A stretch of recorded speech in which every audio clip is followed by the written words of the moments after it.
Aya, tapatin mo nga ako. May ginagawa ka ba na hindi mo sinasabi sa akin, ha? Uy Jordan, ano ka ba? Hindi kita maintindihan. Ano bang ibig mo sabihin?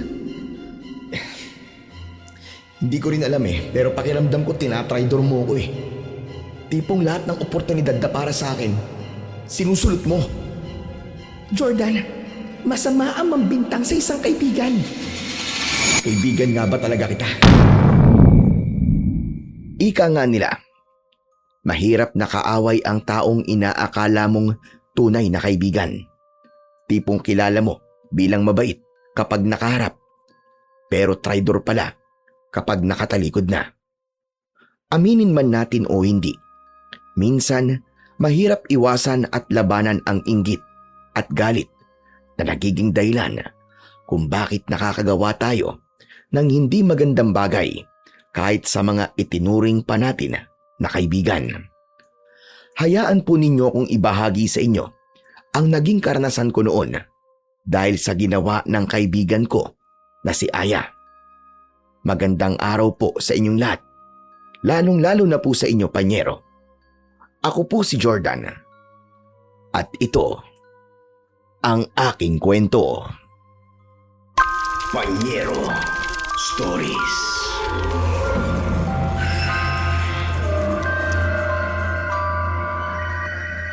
Kuya Jordan, kanina ko pa po napapansin na ang tahimik po nyo. Ano po bang iniisip nyo? Yung tungkol lang dun sa scholarship na in-applyan ko sa isang university na papasukan ko. Hanggang ngayon kasi, wala pa rin balita tungkol dun kaya nagtataka ako Sabi po nyo sa amin ni Lola, ngayong buwan nyo po malalaman kung makukuha po nyo ang scholarship na yun, hindi po ba kuya? Oo Hinihintay ko pa hanggang ngayon Kaya lang naiisip ko pa lang na hindi ko makukuha yun. Nalulungkot na ako Sayang din kasi lalo na't malaking tulong yun sa pag-aaral ko kung sakali. Kuya, may ilang linggo pa naman po natitira bago matapos ang buwan Malay nyo po Kuya Jordan, bukas po o kaya sa susunod na araw, makatanggap na po kayo ng magandang balita tungkol po sa scholarship na hinihintay po ninyo. Sana nga, Dong. Sana nga. Jordan! Jordan! Oh, Aya, ikaw pala. Teka, bakit ka nagpunta rito sa bahay namin? Nakauwi ka na pala galing sa bakasyon mo Oo nung nakaraang linggo pa. Nababagot kasi ako sa bahay kaya naisipan kong pumunta rito para dalawin ka. Hello, Dodong! Hello rin po sa inyo, Ate Aya. Mabuti naman po't nakadalaw po kayo rito sa bahay namin. Kaya nga minsan lang din talaga kasi ako lumabas ng bahay namin simula nung nagbakasyon ako. Pero dahil malapit na ang susunod na pasukan, susulitin ko na lang din ang mga natitirang araw na walang pasok. Ang sabihin mo, masaya ka lang ngayon. Halos di ka na nga mapakali dyan Kung di ako nagkakamali, nagpunta ka rito dahil may sasabihin ka sa akin Halata ba? Oo kaya, isa pa, kilala kita kapag may gusto kang ikwento sa akin. Halos ilang taon na rin tayo magkaibigan, Aya, O siya, sige na. Ano ba sasabihin mo? O sige na, magkwento ka na. Yun na nga, ganito kasi yun. Nakakuha ko ng scholarship sa isang university. Noon pa man, gusto ko na makapag-aral sa paaralang yun Kaya ang saya-saya ko talaga ngayon. Pilit akong napangiti at hindi ko ipinahalata kay Aya na malungkot ako noon. Ayoko rin kasing sirain ang kasiyahan niya ng mga oras na yon. Napasulyap ako sa kapatid ko at sakto namang nakatingin siya sa akin. Ilang sandali pa kaming natahimik dahil hindi ko rin alam kung anong sasabihin ko kay Aya hanggang sa pareho na lang kaming napatingin kay Dodong nang magsalita siya. Masaya po ako para sa inyo, Ate Aya. Si Kuya Jordan din po. Meron din po siyang scholarship na in-applyan.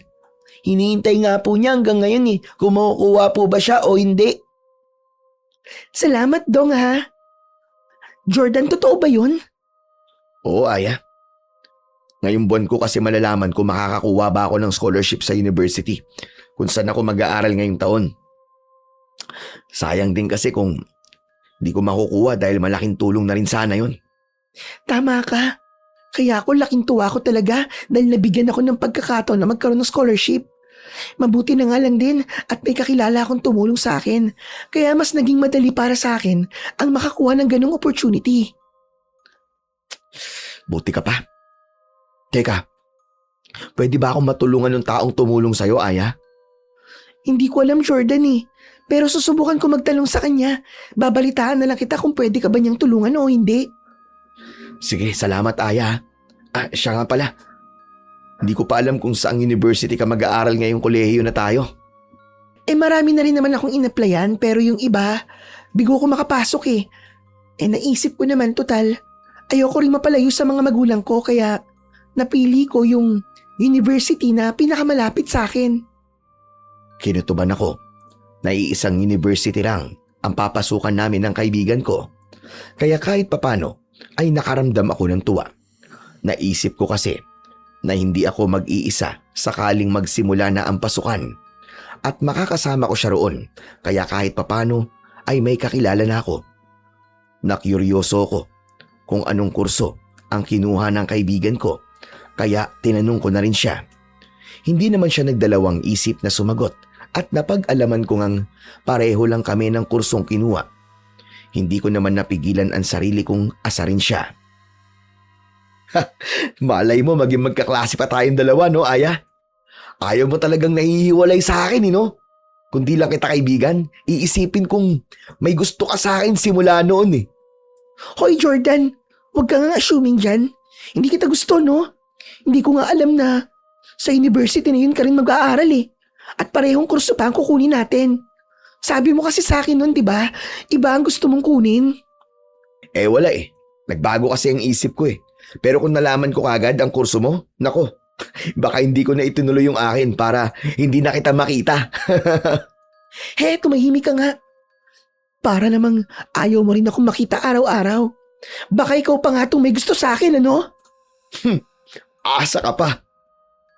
Pasalamat ka nga at pinagtsatsagaan pa kita bilang kaibigan ko kasi malaki ang pakinabang mo sa akin. Ang ibig ko sabihin, ako pala yung pinapakinabangan mo. Sus, di nga kita mapakinabangan tuwing exam eh. Aba, nahiya naman ako sa'yo, no? Hindi ka nga rin kaya nagpapakopya nun. Nagpatuloy pa kaming dalawa sa pag-aasara namin at hinayaan lang kami ni Dodong. Tahimik lang siyang nakatingin sa amin, lalong-lalo na kay Aya. Hindi ko alam kung anong iniisip niya nung mga oras na yon, pero hindi na ako nagtanong pa sa kanya. Napansin ko naman na kahit nakikipagbiruan sa akin ng kaibigan ko, parang naiilang lang siya. Lalo na kung ang pinag-uusapan namin ay tungkol sa scholarship maging sa kursong nakuha namin. Nang muli ako mapasulyap sa kapatid ko, nakita kong napapailing siya, kaya nagtaka ako. Dong, ayos ka lang ba? Panay kasi ang iling mo dyan eh. Ayos lang po, kuya. Huwag niyo na lang po akong pansinin. Jordan, Dodong, hindi na ako magtatagal Saglit lang kasi ang paalam ko kina mami kaya baka pagalitan nila ako pag hindi ako umuwi kaagad. O sige, kita na lang tayo ulit sa pasukan. Kung hindi ka na makakadalaw rito sa amin. Sige, balitaan mo na lang ako tungkol sa scholarship mo Sige Aya, mag-iingat ka sa pag-uwi. Tumango lang si Aya noon at nagsimulang maglakad palayo. Tinanaw na lang namin siya ni Dodong hanggang sa tuluyan siyang nawala sa paningin namin. Sa paglipas naman ng mga araw, patuloy pa rin akong umaasa noon na makakakuha ako ng sulat o mensahe tungkol sa scholarship sa universidad na papasukan ko. Pero gano'n na lang ang lungkot ko dahil kahit na anong paghihintay ko, wala pa rin akong natatanggap na magandang balita tungkol doon. Napapaisip na rin ako noon na baka may ibang nakakuha ng mas karapat-dapat at hindi talaga ito para sa akin. Apa, may problema ka ba? Ang lalim naman yata ng iniisip mo ngayon. Naku po, Lola Sefa.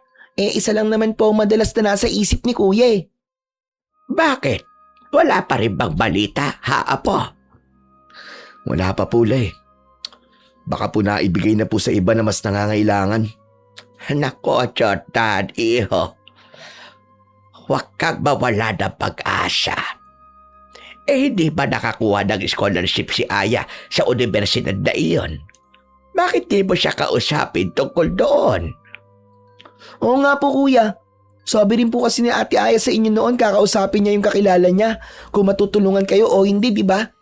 Subukan niyo po kayang humingi na lang ng tulong sa kanya.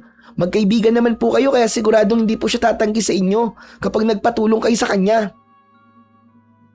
Napaisip ako sa sinabi ni Lola Sefa at ni Dudong. Napagtanto kong tama sila sa bagay na yon. Hanggang sa napagpasyahan kong yayain ang kapatid ko para puntahan si Aya sa bahay nila nang sa gayon ay makausap ko siya. Pumayag naman si Lola Sefa kaya hindi na rin nakatanggi pa si Dodong at sinamahan niya ako. Agad kaming umalis at bumiyahe patungo sa bahay ni Aya.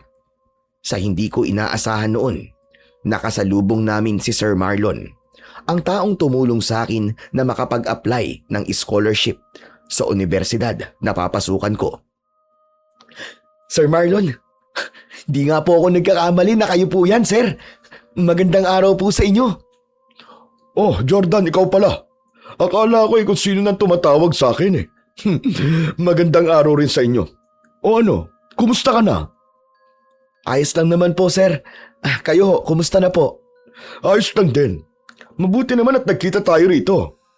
Oo nga po, sir gusto ko rin po sana kayo makausap tungkol po dun sa scholarship ko. Hanggang ngayon po kasi wala po ako natatanggap na balita o kumpirmasyon eh. Ay, oo nga pala. Mabuti na lang at nabanggit mo ang tungkol doon, Jordan. Bakit po, sir? May problema po ba?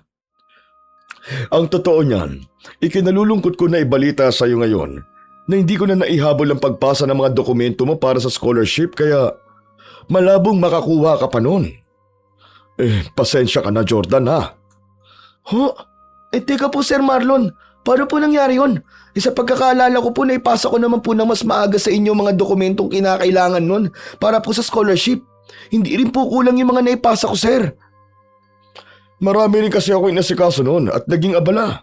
Kaya nawala sa isip ko ang pagpasa ng mga dokumento mo. Kasalanan ko talaga ang lahat eh. Kaya nga humihingi ako ng pasensya sa'yo. Naku, sir. Huwag po ninyong sisihin ang sarili nyo. Naiintindihan ko rin naman po kayo, Sir Marlon eh. Hayaan nyo na lang po yun, sir. Kahit papaano nagpapasalamat pa rin po ako sa naging tulong nyo sa akin. Pasensya ka na talaga, Jordan. Pasensya na talaga. Dahil alam kong wala na rin akong magagawa pa noon, pilit na lang akong napangiti kay Sir Marlon. Ilang sandali pa kaming nag-usap hanggang sa nagpaalam na siya sa amin ni Dodong. Dahil sa nangyari, sa halip na dumiretso pa sa bahay ni Aya, mas pinili ko na lang na yayaing umuwi si Dodong. Tahimik ako noon habang nasa biyahe. Pauwi, kaya hinayaan lang ako ng kapatid ko. Pagkarating namin sa bahay, sinalubong kagad kami ni Lola Sepa. Siguro ay napansin kagad ni Lola na malungkot ang mukha ko, kaya napatanong siya.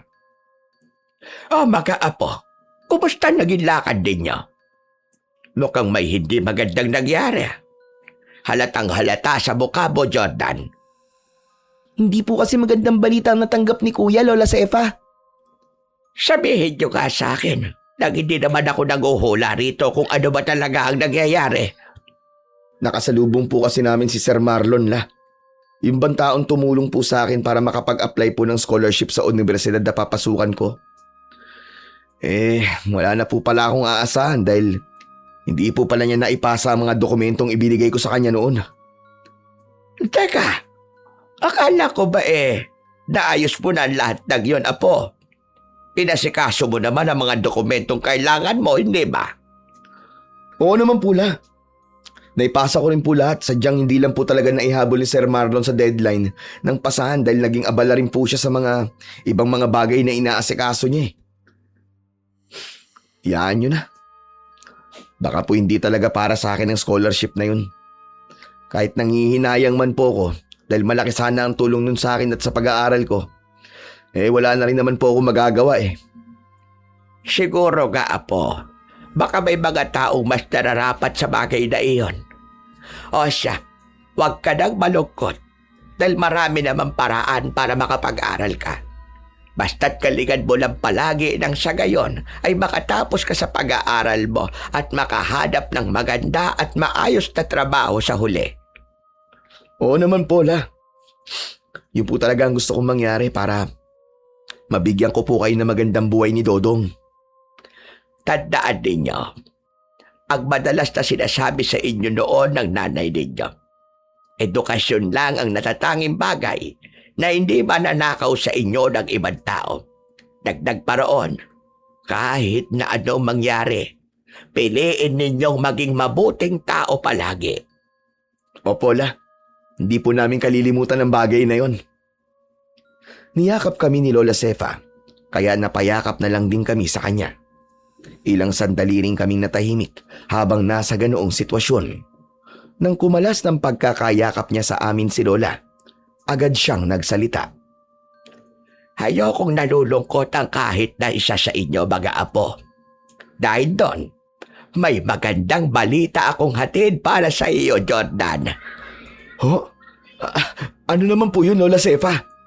Ang totoo niyan, nakausap ko ang isang taong kakilala ko at gusto kanyang tulungan sa pag-aaral mo, apo. Hindi ko pa sana sasabihin ito sa iyo dahil gusto kong isurpresa ka. Pero dahil nakikita kitang malungkot ngayon, hindi ko na dapat pang itago ang tungkol dito. Talaga po, La? Salamat naman po kung ganun. Ayoko lang din po nakikitang nahihirapan kayo dahil sa akin. Kaya ako rin po ginagawa ang lahat para kahit papano ay makakuha po ng scholarship. Alam ko naman yon, apo. Pero wala ka nang dapat na ipag-alala pa. Ipakikilala ko rin sa iyo ang taong tinutukoy kong tutulong sa pag-aaral mo. Alam kong matutuwa siya kapag nakita niya kayo ni Dodong. Sige po, La. Salamat po talaga. O Kuya Jordan, ngumiti ka na, huwag ka na malungkot. Pumapangit kasi kayo kapag nakasimangot kayo eh. Ikaw talaga, Dodong. Halika nga rito. At kukurutin ko yung pisngi mo. Ikaw talaga. Aray kuya, masakit, masakit. Naibsan naman ang lungkot na nararamdaman ko dahil sa sinabi ni Lola Sepa. Lumayo naman sa akin si Dodong nang akmang hahawakan ko ang pisngi niya uli para kurutin ito. Sinita pa kami ni Lola kaya napatawa na lang kaming dalawa.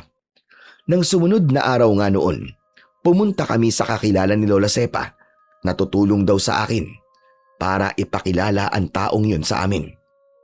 Napag-alaman naming matalik na kaibigan pala yun ng lolo namin na may malaking utang na loob sa kanya. Bilang ganti sa nagawang kabutihan ng lolo namin sa kanya, kaya naisip niyang tulungan ako. Laking tuwa at pasasalamat ko naman noon sa taong yon.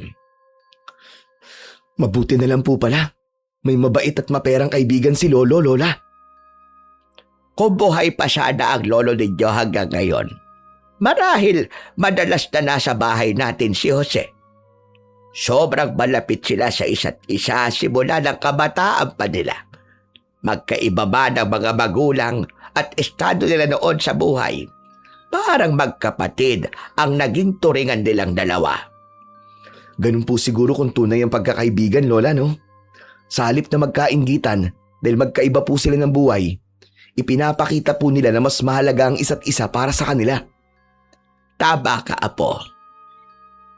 Pangako po, Lola, hindi ko po bibiguin si Tandang Jose. Hindi po masasayang ang tulong na ibinibigay niya sa akin.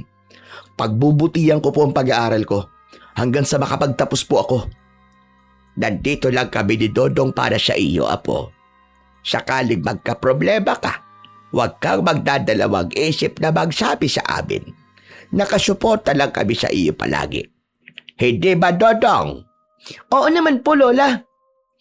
Salamat po sa suporta niyo ni Dodong, Lola Sefa.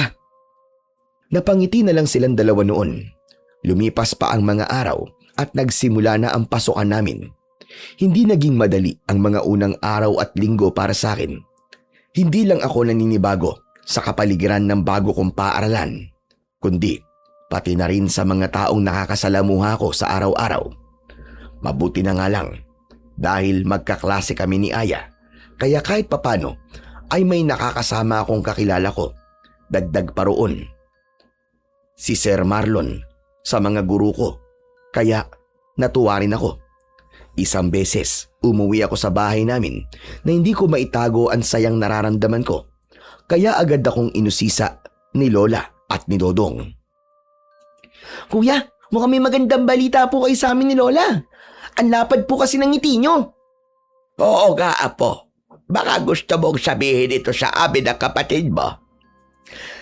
Kaya po ako masaya, Lola Sepa. Dahil matataas po ang mga score na nakuha ko po sa mga exam namin. Halos lahat po ng subjects. Nakakuha po ako ng mataas na grado. Nako, mabuti naman, Apo. Dapat kang batuwa dahil nagbunga ang halos ilang araw na pag-aaral mo. Kumusta naman po si ate, kuya? Matataas din po ba ang nakuha niyang score? Pasado naman siya sa lahat ng exam namin. Pero sadyang matataas ang mga nakuha kong score kung ikukumpara sa kanya. Ang galing po talaga niyo, kuya. Kapag talaga nagkolehiyo na ako, gagayain ko po kayo. Aba, dapat lang, no? May isa pa akong magandang balita sa inyo. Ano naman po yung kuya? Kinausap kasi ako ng ibang mga guro ko dahil nakitaan nila ako ng potensyal at magaling din ako. Nag-question silang pumasok ako sa iba't ibang organisasyon sa paaralan namin. May nagsabi rin sa akin na baka isali nila ako sa mga patimpalak. Masaya ako para sa iyo, Apo. Huwag mong palalampasin ang bawat oportunidad na ibinibigay sa iyo. Basta alam mong makakaya mo. Huwag mo lang abusuhin ang sarili mo nang sa gayon ay hindi ka naman magkasakit. Opo, La. Hindi ko po talaga palalampasin ang mga yon. Lalo na po kung makakatulong to sa akin. Sige po, La. Dong, papasok muna ako sa kwarto ko ha. Dahil may mahalaga pa akong gagawin eh. Sige, Apo. Pagbutihan mo pa. Alam kong parehong masaya sina Lola Sepa at Dodong para sa akin. Kahit anong gawin ko ay sinusuportahan nila akong dalawa. Sa tuwing umuuwi ako ng bahay ay madalas na magandang balita ang sinasabi ko sa kanila. Inakala ko ring magtutuloy-tuloy na ang magagandang nangyayari sa buhay ko, lalo na at maraming oportunidad na nagbubukas para sa akin. Pero sabi nga nila, walang permanente sa mundo dahil isang araw, nagulat na lang ako nang kausapin ako ni Sir Marlon. Sir, bakit niyo po ako pinatawag? May problema po ba? Hindi na ako magpapaligoy-ligoy pa, Jordan. Nakiusap sa akin ng ibang mga prof mo na kung maaari ay kausapin kita na wag nang ituloy ang balak mong pagsali sa mga organisasyon dito sa university. Teka, bakit naman po, sir? Sila naman po ang nag-alok sa akin noon na sumali ako.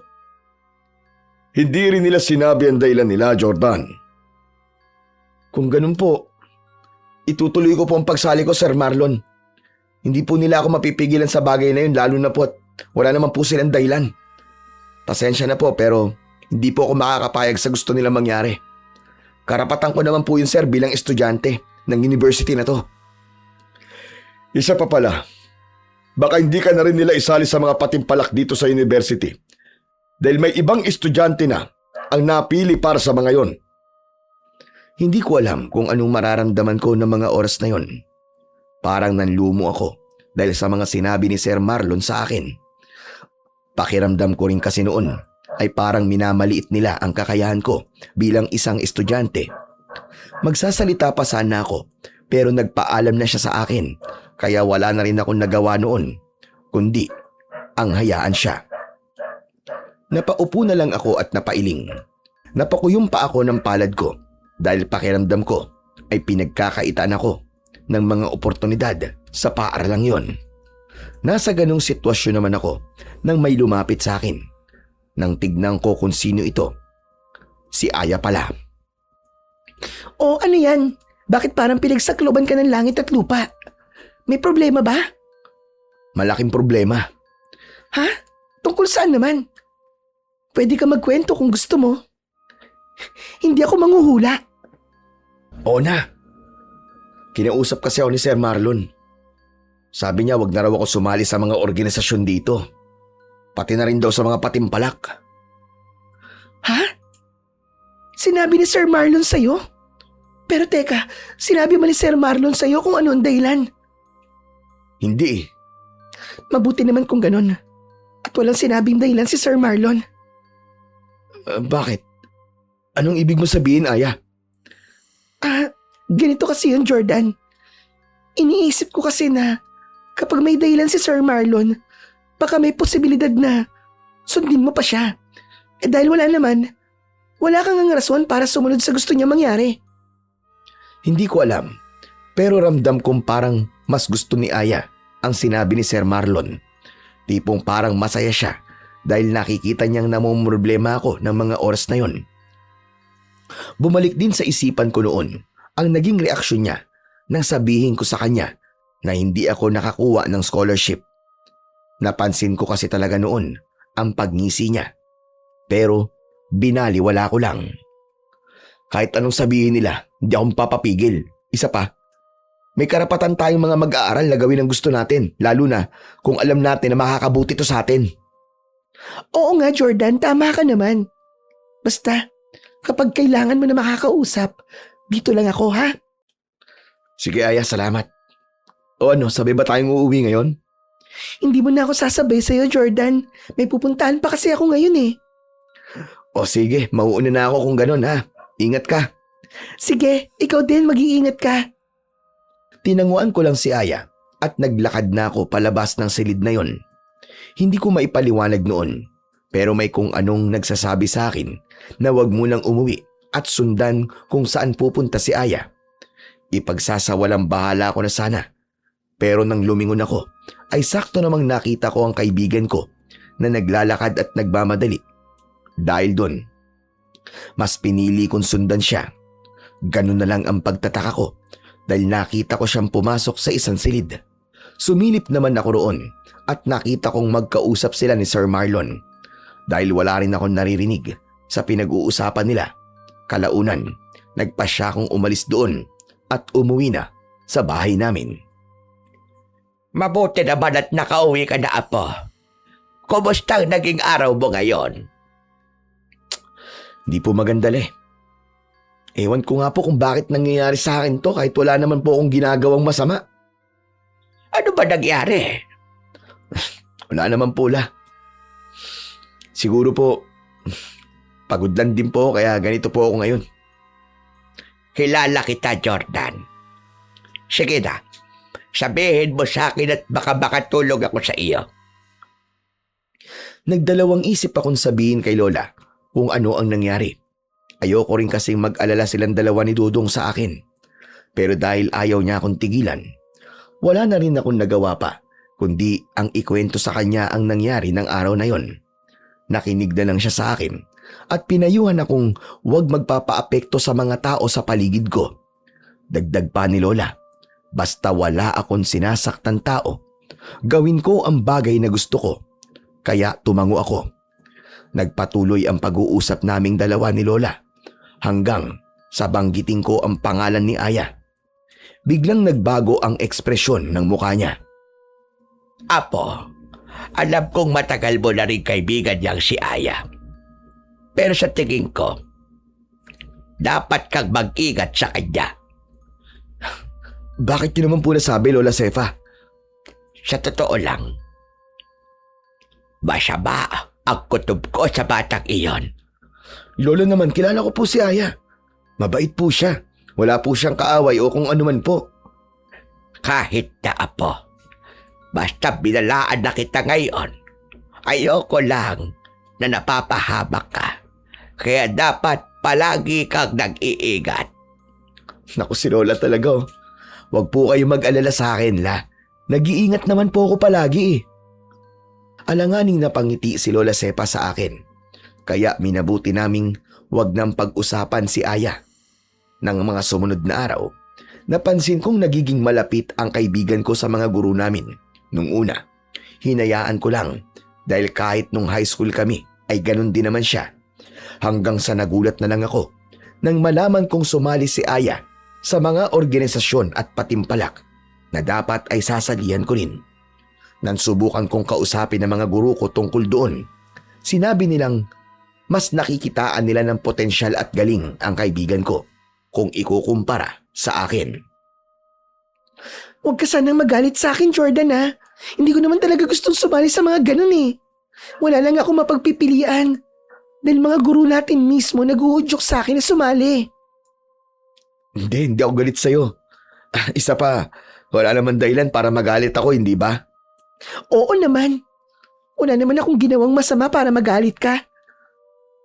Tama ka.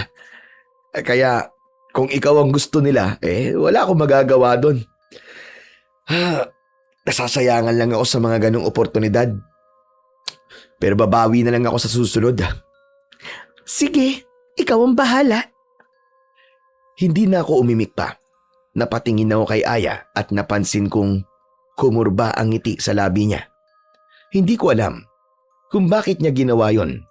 Pero naaalala ko ang sinabi sa akin ni Lola na dapat daw ako mag-ingat kay Aya.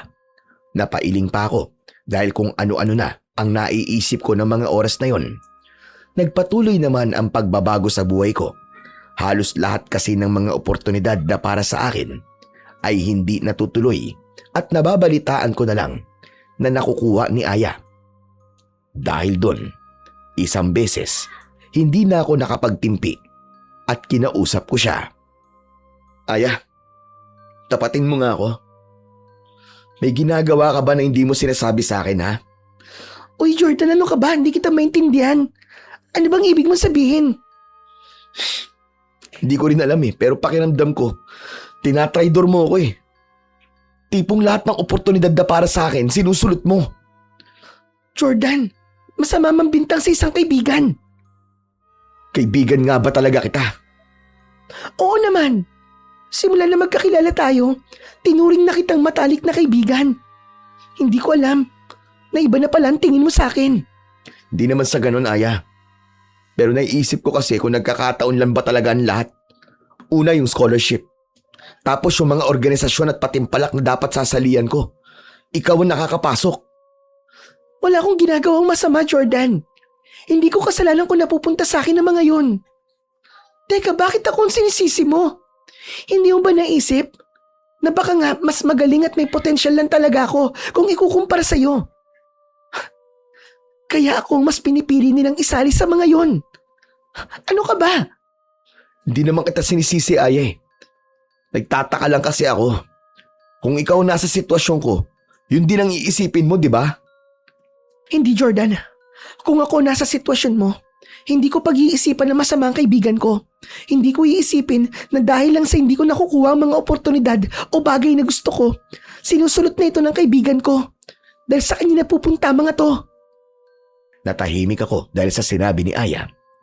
Para naman akong kinonsensya noon. Basa ko sa mukha ng kaibigan ko ang lungkot kaya napayuko ako. Napailing na lang din ako at bago pa man siya makapagsalita, inunahan ko na siya. Pasensya ka na sa mga nasabi ko, Aya. Naiintindihan ko naman kung bakit mo nasabi yun, Jordan. Ang hindi ko lang lubos maisip ngayon, parang kaaway ang turing mo sa akin, imbis na isang kaibigan. Hindi naman sa ganun, Aya. Siguro, nadidismaya rin ako sa sarili ko kaya kung ano-ano na naiisip ko ngayon Kaibigan mo ko, Jordan. Hindi ko magagawa ang kung anumang ibinibintang mo sa akin. O siya, sige. Alang-alang sa pagkakaibigan natin. Hindi na ako sasali sa mga ganun. Hindi, Aya, wag. Wag mong gawin yan. Sorry talaga, sorry. Sorry din. Dahil hindi ko napigilang magalit. Hindi ko alam na ganito na palang nararamdaman mo dahil sa akin napupunta ang mga bagay na yon. Namutawi ang katahimikan sa pagitan namin ni Aya. Walang gustong magsalita at hindi rin kami makatingin sa mata ng isa't isa. Inalala ko naman ang mga pinagsamahan namin noon. Napaisip din ako na siguro nga ay hindi kayang gawin ni Aya ang kung anumang ibinibintang ko sa kanya. Kalimutan na lang natin na nangyaring to, Aya. Sige, basta sa susunod Huwag mo akong bibiglain at pagbibintangan ng kung ano-ano. Kapag may problema ka, sabihin mo kagad sa akin. Handa akong makinig sa'yo, Jordan. Oo, salamat, Aya. Pasensya na uli. Wala kang dapat na ikabahala. Dahil hindi naman ako mangingialam sa kung anumang mga oportunidad na dumating sa buhay mo. Wala akong ginagawa para agawin ang kung anumang nararapat sa'yo. Kaibigan kita at ang gusto ko lang makita ka ring masaya. Napangiti na lang ako noon sa kanya, kaya ganun din ang ginawa niya sa akin. Dahil nailabas ko na rin ang mga hinaing ko, medyo naging maayos na ang pakiramdam ko. Nagkaayos naman kami ni Aya. Dahil seryoso siya sa mga sinabi niya, kahit papano ay nakampante ako na hindi ako kayang gawan ng masama ng kaibigan ko. Mas itinuon ko na lang ang pansin ko noon sa pagpapabuti ng sarili ko. Hindi ko na inisip ang mga oportunidad na nawala sa akin at naging masaya na lang sa kung anumang natatamasa ng kaibigan ko. Hanggang sa isang araw, may sinabi si Sir Marlon. Kailangan natin ng isang magre-representa ng eskwelahan natin para sa paparating na patimpalak kung saan kasali ang iba't ibang mga university. Kung sino ang gusto sumali, ay magsabi lang sa akin. Sir Marlon, gusto ko pong sumali. Sige, Jordan. Ako rin po, Sir Marlon. Gusto ko rin po sumali. Pero isa lang ang kailangan kong piliin sa inyo ni Jordan, Aya. Isa lang kasi ang kailangan eh. Kung ganun po, Sir Marlon, si Jordan na lang po ang piliin nyo. Hindi na lang po pala ako sasali. Sigurado ka ba, Aya? Pwede namang ako na lang ang hindi sasali. Oo, Jordan. Ipapaubaya ko na lang muna to sa'yo. Alam ko namang gustong-gusto mong sumali. Sige. Salamat, Aya. Dahil nagpaubaya si Aya, ako ang pinili ni Sir Marlon. Laking tuwa ko naman noon dahil sa ginawa ng kaibigan ko. Napasulyap pa nga ako sa kanya at nakita kong nakangiwi siya. Nawala ang ngiti sa labi ko dahil sa naging reaksyon niya na yon. Para kasing nadismaya siya dahil sa nangyari. Nang mapatingin siya sa akin, agad siyang napangiti. Kaya iwinaksi ko ang maling isipin tungkol sa kanya. Pagkatapos ng klase namin, kinausap ko siya.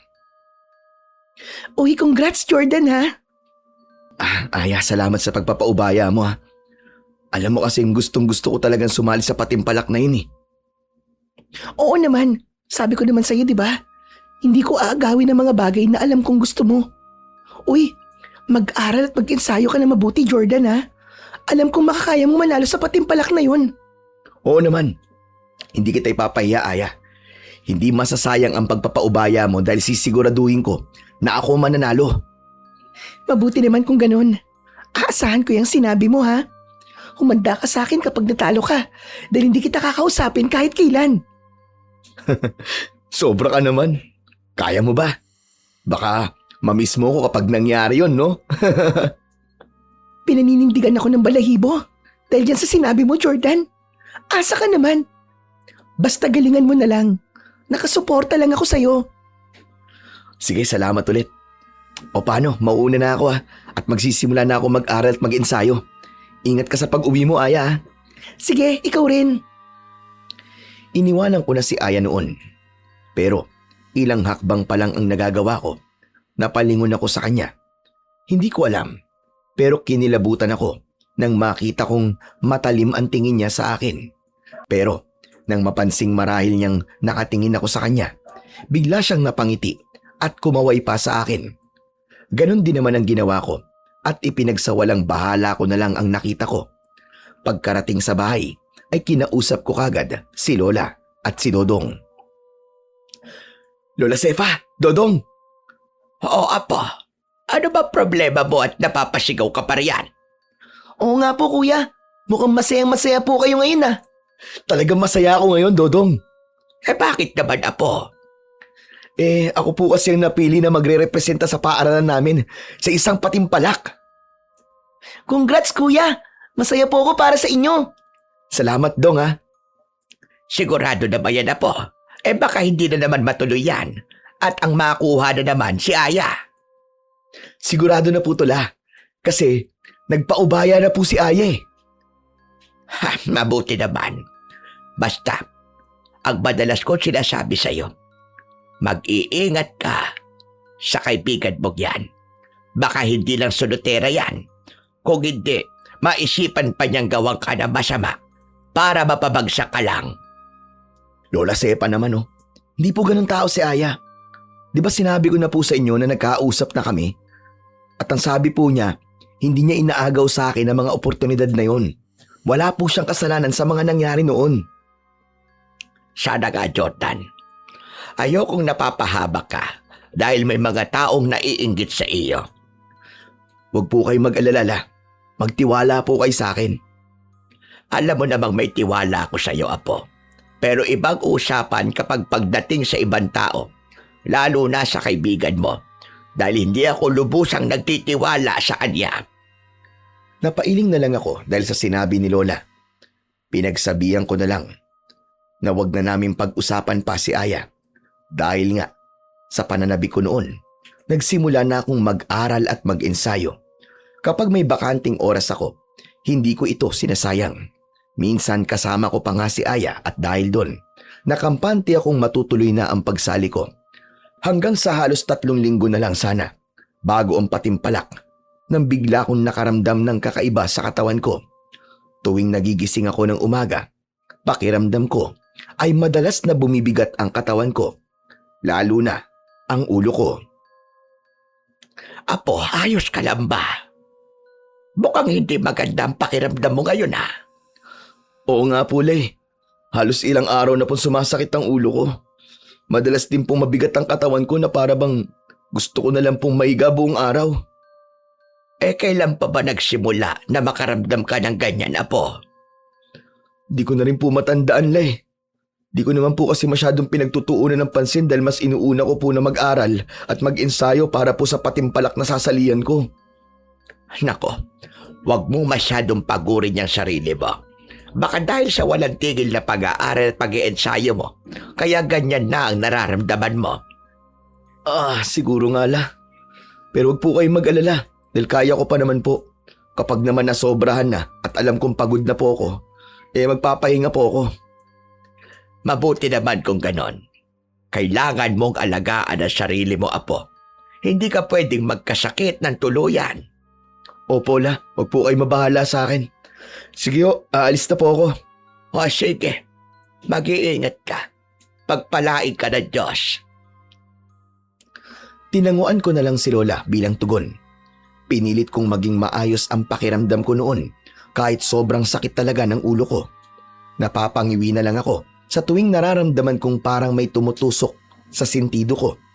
Sa kabutiang palad, nakarating naman ako sa eskwelahan. Napansin siguro ni Aya na hindi maganda ang pakiramdam ko kaya agad niya akong nilapitan. At nang makita niya ako, Ayos ka lang ba, Jordan? Namumutla ka kasi ngayon eh. ang totoo niya ng sama talaga ng pakiramdam ko ngayon, Aya. Para bang nangihina ang katawan ko na hindi ko maintindihan. Masakit din ang ulo ko tapos naihilo ko. Naku, sana hindi ka na muna pumasok at nagpahinga ka na lang sa bahay nyo. Ikaw talaga oh. Baka kung ano pang mangyari sa'yo rito eh. Kapag hindi ko na talaga kaya mamaya, pupunta na lang ako sa klinik at doon ako magpapahinga. Ikaw ang bahala. Aalalayan na lang kita papunta sa upuan mo. Humawa ka sa akin. Sige, Aya, salamat. Basta, kapag hindi mo na kaya o may problema ka, sabihin mo kagad sa akin ha, para madala kita sa klinik.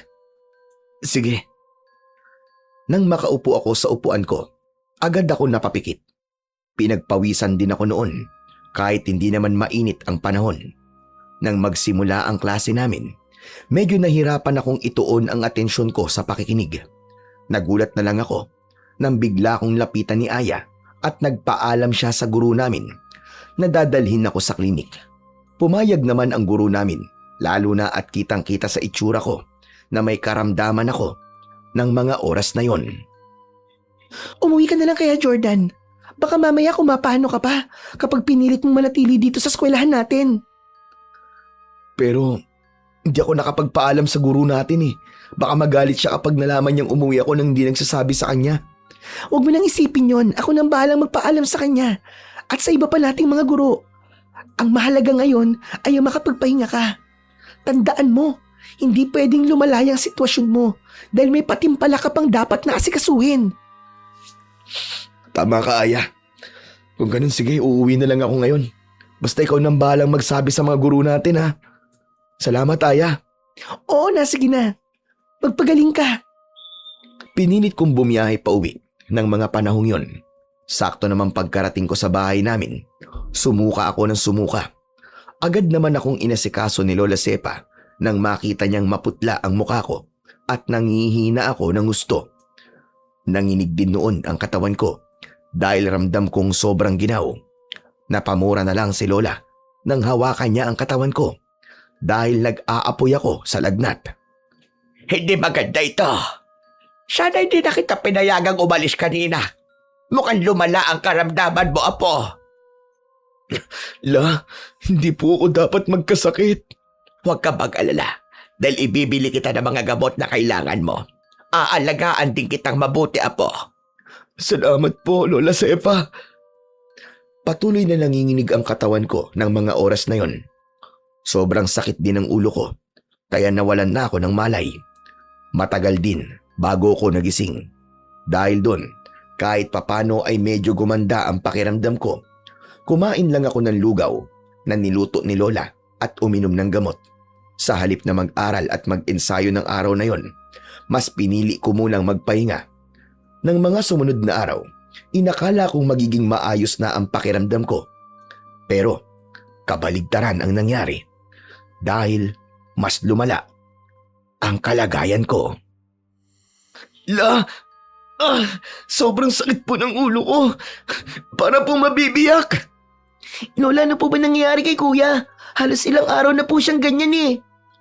Sa ngayon ay hindi ko pa alam, Dodong.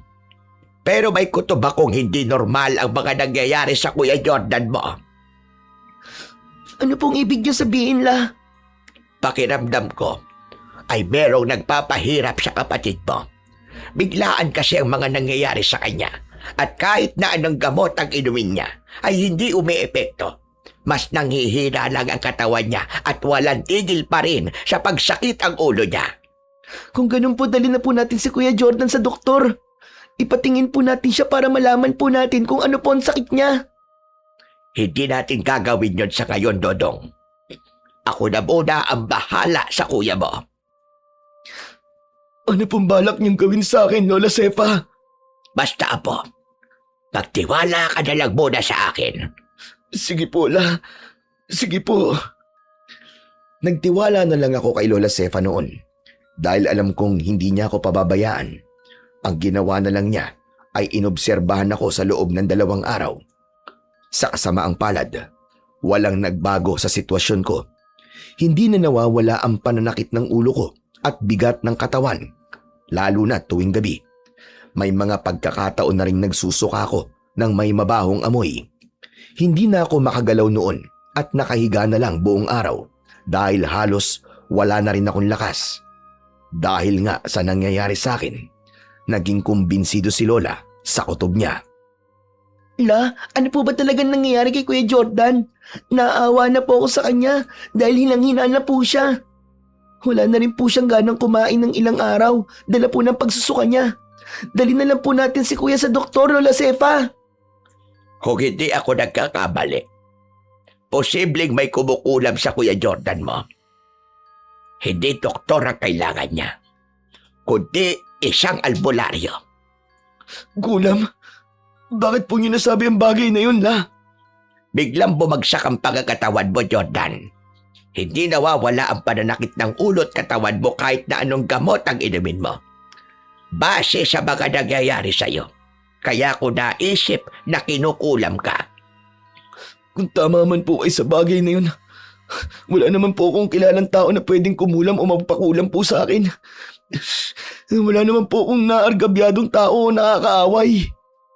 Hindi ka nakakasigurado sa bagay na yun, Apo. May mga tao na akala mo ay walang masamang intensyon sa iyo. Pero ang totoo, may ginagawa ng hindi maganda sa iyo. Ano pong ibig niyo sabihin, Lola? May mga pagkakataon kasing kung sino pa ang mga taong malalapit sa atin. Sila pa ang posibleng gumawa ng mga bagay na makasasakit o makakapagpahirap sa atin, mga Apo. Kadalasan sa mga taong yon, kung hindi galit ay inggit ang nag-uudyok sa kanila para gumawa ng masama sa kapwa nila. Natahimik kami dahil sa mga sinabi ni Lola Sepa. Alam ko sa sarili ko na may punto ang sinabi ni Lola Pero hindi sumagi sa isipan ko na may taong malapit sa akin ang magpapakulam o gagawa ng kulam sa akin. Para naman masigurado ni Lola Sepa ang hinala niya, minabuti niyang tawasin ako. Noon nga lang din namin nalaman ni Dodong na may kaalaman pala si Lola sa mga ganong bagay.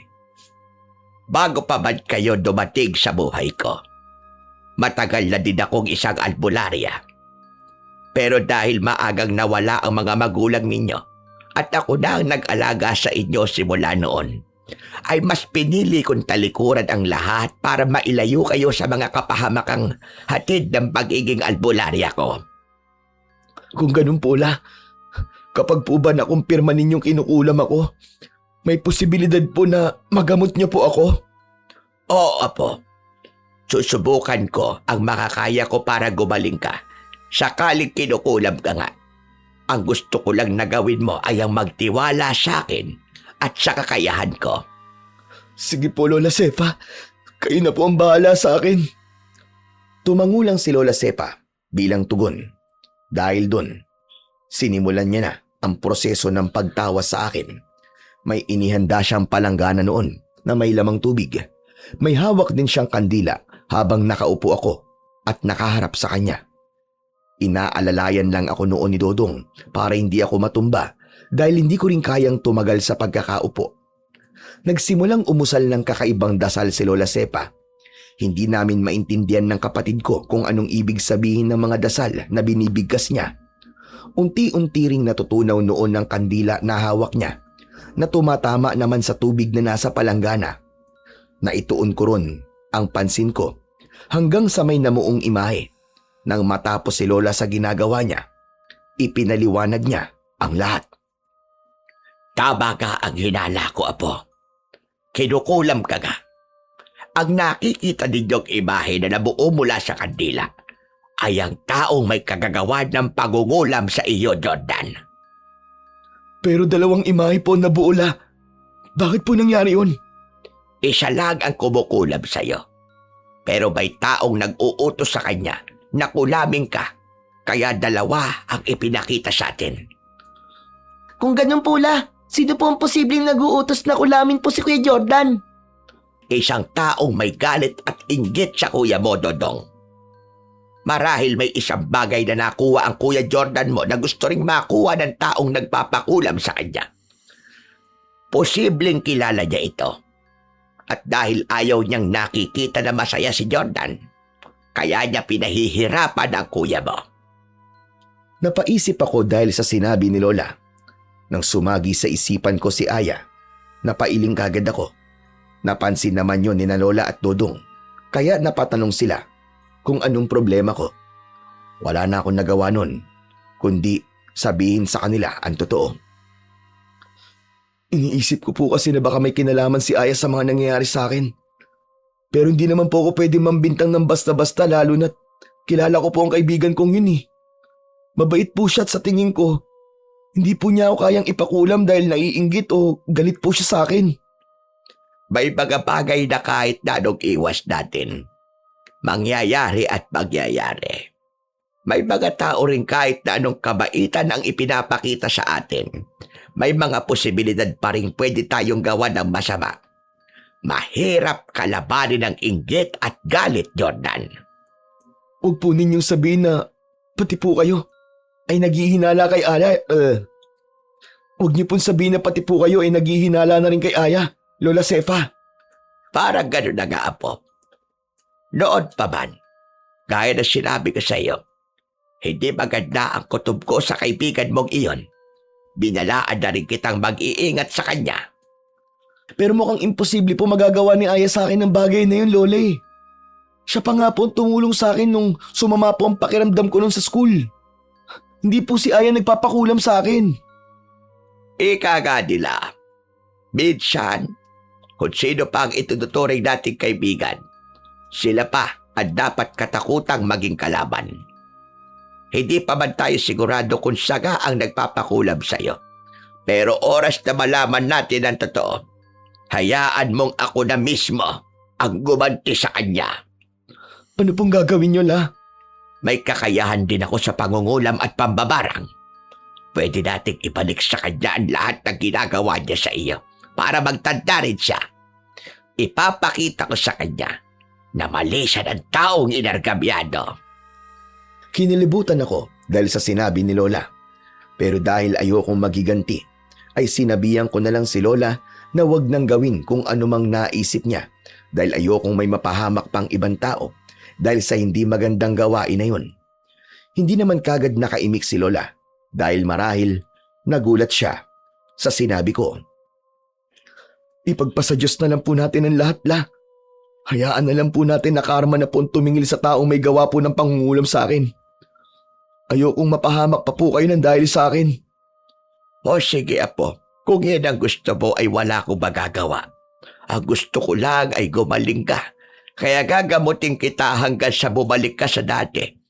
At tuluyan ka ng iwan ng kulam. Sige po, La. Nagtitiwala po ako sa inyo. Kuya Jordan, paano na po yung patimpalak na sinalihan nyo? Mukhang di po kayo matutuloy sa pagre-representa ng eskwelahan nyo dahil po sa sitwasyon nyo ngayon. Yan nga din ang inaalala ko, Dodong eh. Huwag mo nang alalahanin nyo na po. Ang mas pagtuunan mo ng pansin sa ngayon ay ang pagpapagaling mo. Pupunta ako sa school niya para sabihin sa mga guro mo ang nangyayari sa iyo. Ayoko mang sumuko na lang noon. Pero alam kong hindi ko rin makakayang makabalik sa school kahit pilitin ko.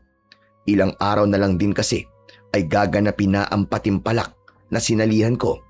Kaya hinayaan ko na lang si Lola na gawin ang sinabi niya.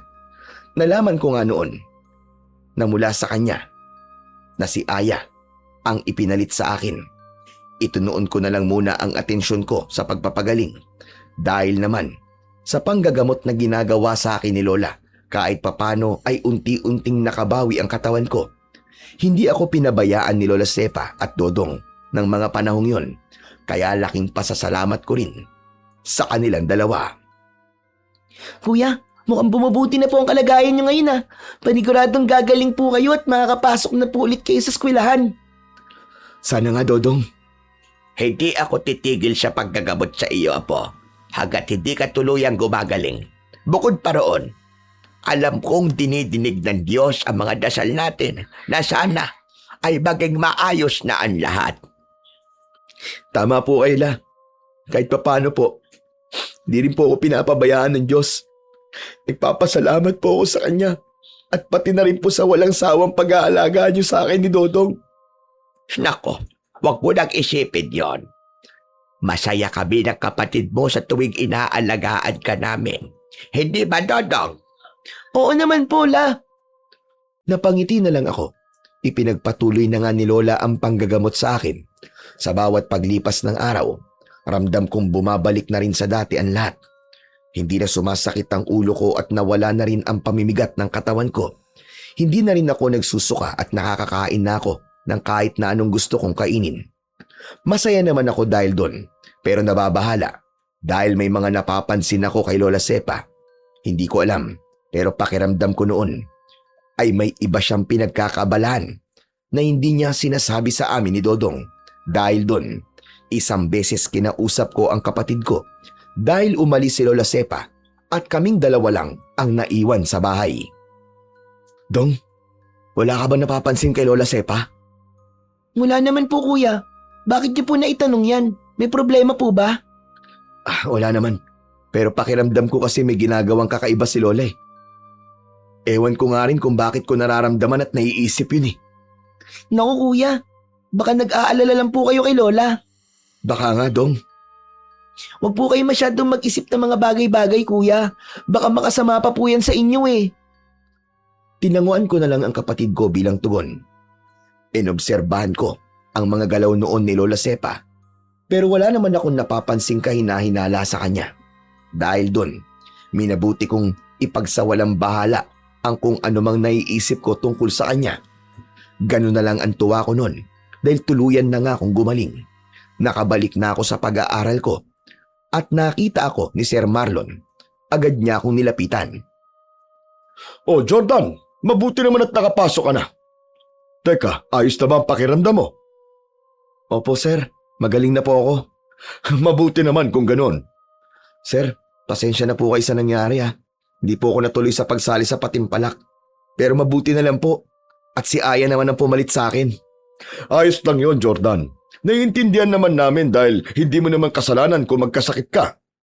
Ang totoo niyan hindi rin kasi natuloy si Aya sa pagre-representa ng university natin. Bakit naman po sir? May nangyari po ba sa kanya? Oo gaya mo.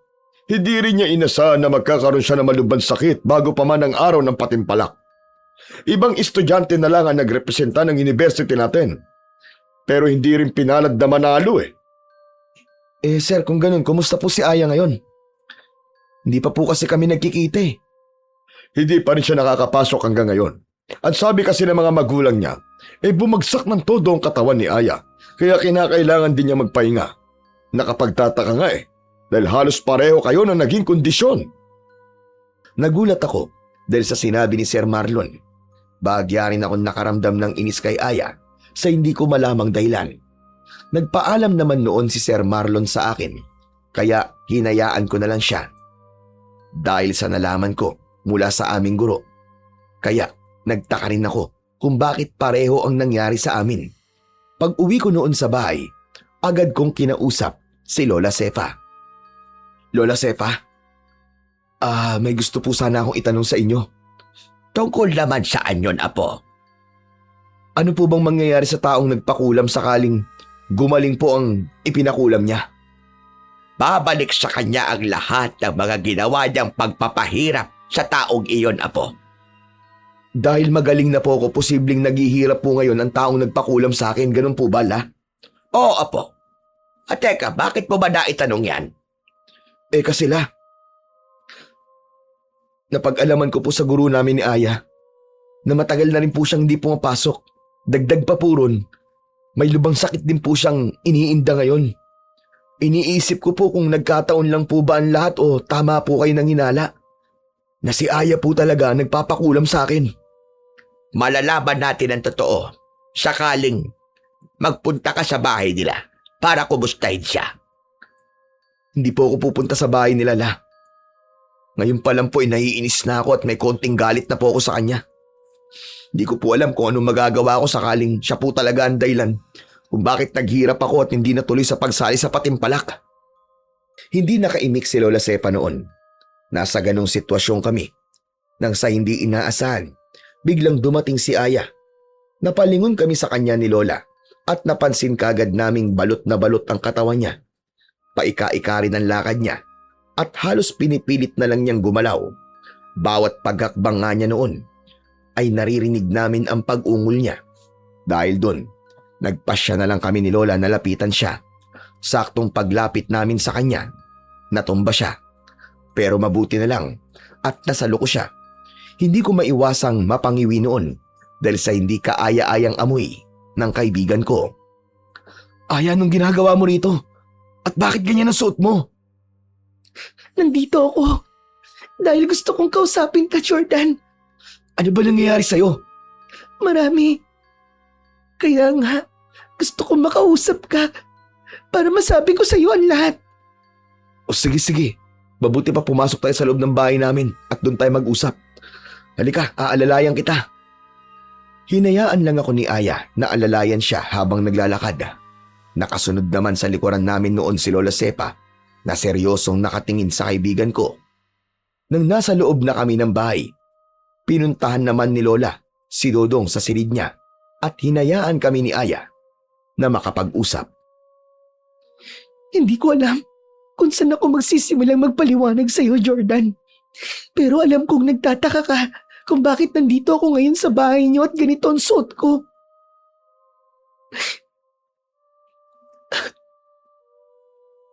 Marahil, nalalanggap mo rin ang mabahong amoy ko.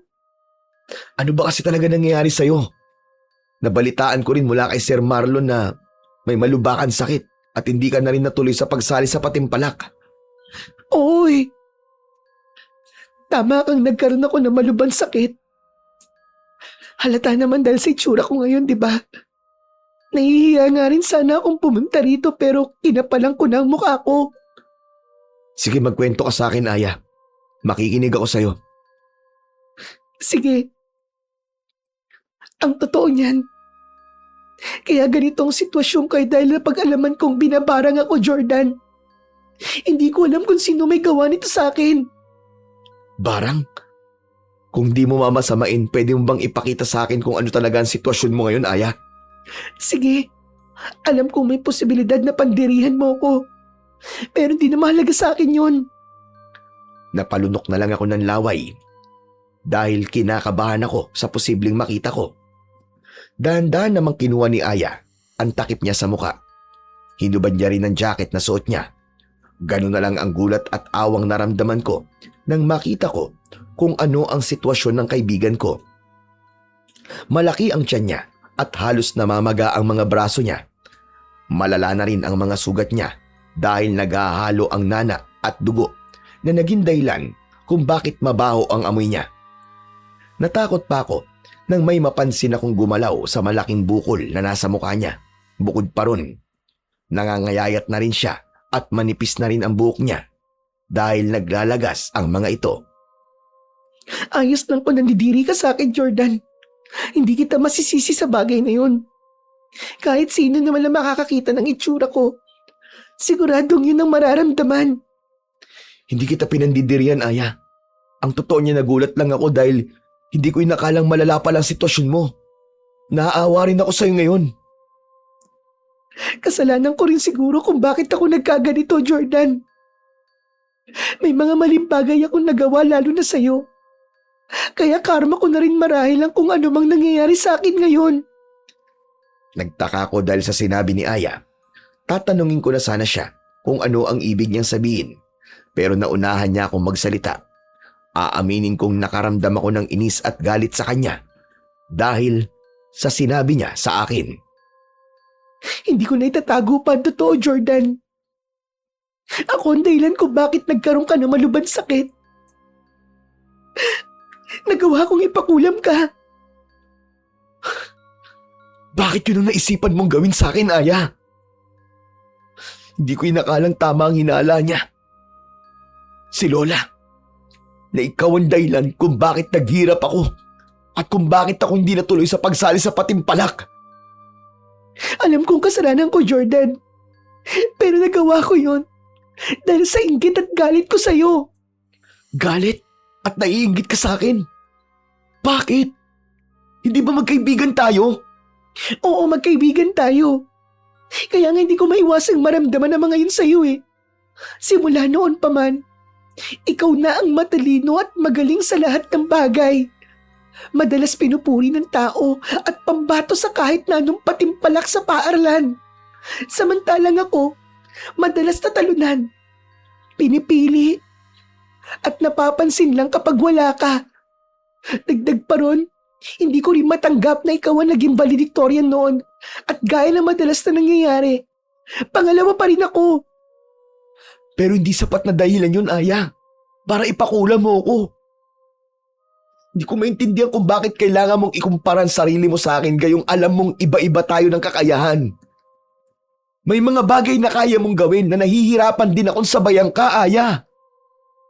Hindi ko na naisip yun. Ang gusto ko lang ay makuha ang lahat ng dapat ay mapunta sa'yo.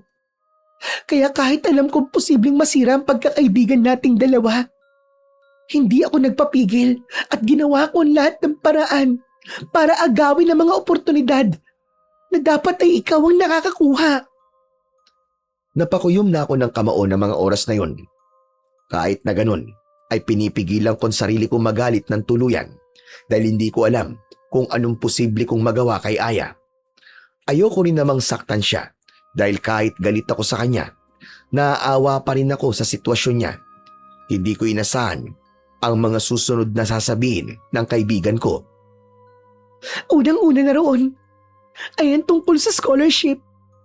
Hindi mo nakuha yon dahil ibinigay sa akin. Labag man sa loob ni Sir Marlon, ginawa niya kung anong iniutos sa kanya ni na Mama at Papa. Binayaran namin siya para hindi pasa ang mga dokumentong ibinigay mo sa kanya. Kaya ako nakakuha.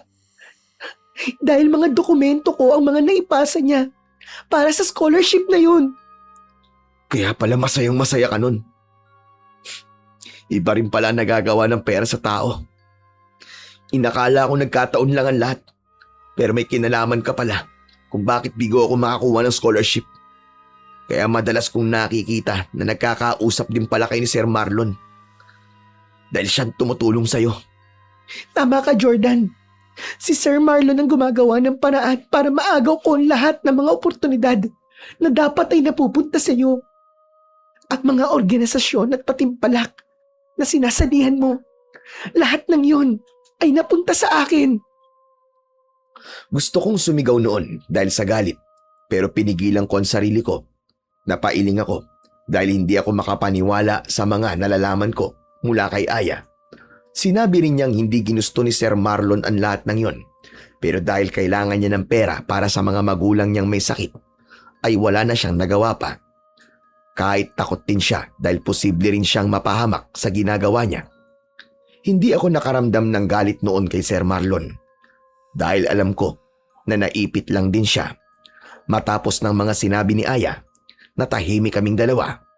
Ilang sandali pa, binasag ko na ang katahimikan sa pagitan namin. Marahil tama kang karma na rin yung nangyayari sa'yo, Aya. Pero sana, kapag binigyan ka ng pagkakataong gumaling, magbago ka na. Alam ko malaki naging kasalanan ko sa iyo, Jordan. Dahil sa inggit at galit ko. Naging isa akong solotera sa mga oportunidad na dapat ay para sa iyo. Naghihirap ka rin dahil ipinakulam kita. Pero pinagsisisihan ko na ang lahat ng nagawa ko sa iyo. Sana mapatawad mo ko, Jordan. Di ko pa alam sa ngayon kung ano sasabihin ko sa'yo, Aya. Ang mabuti pa, umalis ka na lang at umuwi ka na sa inyo. Sige, pasensya na talaga, Jordan. Tinanaw ko na lang noon si Aya na dahan-dahang naglakad palabas sa bahay namin. Kahit nawala na ang kaibigan ko, hindi pa rin ako umaalis sa pwesto ko. Nilapitan naman ako ni Lola Sepa at saka kinausap. Sinabi ko sa kanya ang lahat mula sa pagiging solotera ng kaibigan ko hanggang sa pagpapakulam niya sa akin dahil sa labis na inggit at galit. Hindi na nagulat si Lola Sepa sa mga nalaman niya.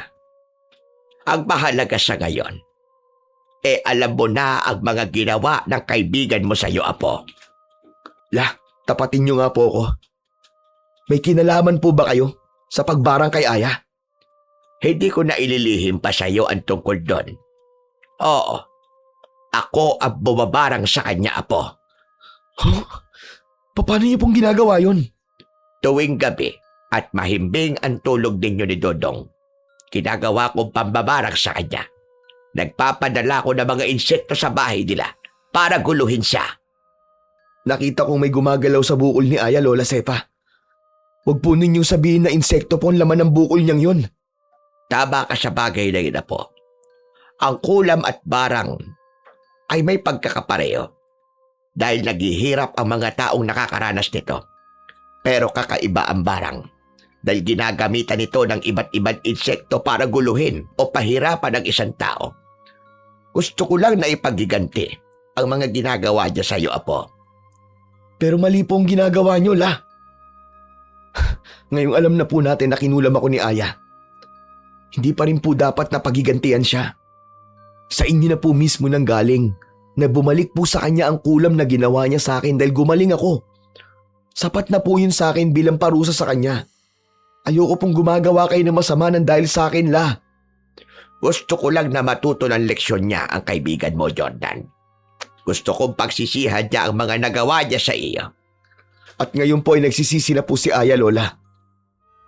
Pwede na po ninyong itigil ang pagpapahirap sa kanya. Galit po ako sa kanya, oo, dahil sa ginawa niya sa akin. Pero hindi po tayo masamang tao para mas piliing magiganti. Diyos na po ang bahala sa kanya. Sige, kung yan ang gusto mo, ititigil ko na ang ginagawa ko sa kanya. Sa tingin ko rin naman ay natuto na rin siya sa pagkakamali niya. Mukhang nagsisisi na rin naman siya. Opo, La. Katunayan niyan, humingi po siya ng tawad sa akin at kahit papano, sapat na po yun para sa akin. Alam kong maraming oportunidad sa buhay ko na sayang dahil sa ginawa niyang pang-aagaw sa mga yon. Pero hindi natatapos doon ang lahat, Lola. Naniniwala akong may mas magandang bagay ang nakalaan po para sa akin. Tama ka, Apo. Pasensya na sa ginawa ko sa kaibigan mo. Hayaan mo at babawiin ko na ang barang sa kanya at nangangakong hindi na uulitin pa iyon. Sige po la. Maraming salamat po sa inyo. Binawi nga ni Lola noon ang barang na ginawa niya sa kaibigan ko. Sa kabila ng mga nangyari, patuloy ako na nagsumikap sa pag-aaral ko. Nakausap ko rin si Sir Marlon tungkol sa mga nalaman ko mula kay Aya. Humingi rin siya ng tawad sa akin at dahil alam kong hindi niya ginusto ang lahat ng nangyari, ay pinatawad ko siya. Hindi ko na rin isinumbong ang mga ginawa ng guro namin dahil ayoko na rin ng gulo. Ayoko nang palakin pa. Sa paglipas ng mga linggo, naging maayos naman ang lahat. Hindi pa rin pumapasok si Aya at wala akong naging balita sa kanya matapos naming mag-usap ng araw na yon.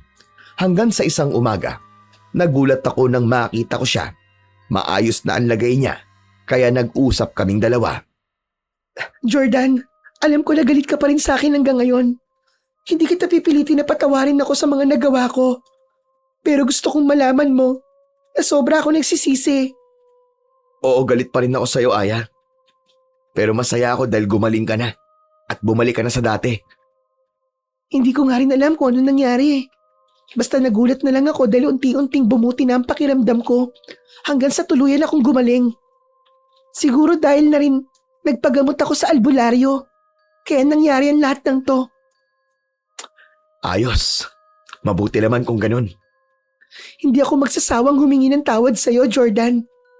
Sana balang araw, mapatawad mo ko at maging maayos ulit ang pagkakaibigan natin. Yun ay kung maipapangako mo na hindi mo na uulitin ang lahat ng mga ginawa mo sa akin. Hindi mo kailangan mainggit at magalit sa akin, Aya. May sarili kang kakayahan at sana yun ang pagtuunan mo ng pansin. Sa halip na ikumpara mo ang sarili mo sa akin. Oo, Jordan. Nangangako ko na hindi na uulitin ng pang-aagaw ng mga bagay-bagay sa'yo, lalo na kung alam kong mahalaga to para sa'yo. Hindi ko na ikukumpara ang sarili ko sa'yo at higit sa lahat, hindi na kita ipapakulam. Takot ko na rin na baka bumalik na naman sa akin ang kulam at mas malala pa ang mangyari sa akin. Buti naman. Magbago ka na, Aya, seryoso. Mas masayang mamuhay kapag walang inggit at galit sa puso mo. Dahil ang akala mo nalalamangan ka. Oo na, Jordan. Pangako, magbabago na ako. Napangiti na lang ako sa kanya. Kaya ganun din siya sa akin. Dahil sa pag-uusap naming yun, nagpa siya akong bigyan ng pagkakataon si Aya. Hindi naman niya ako binigo dahil nagbago nga siya.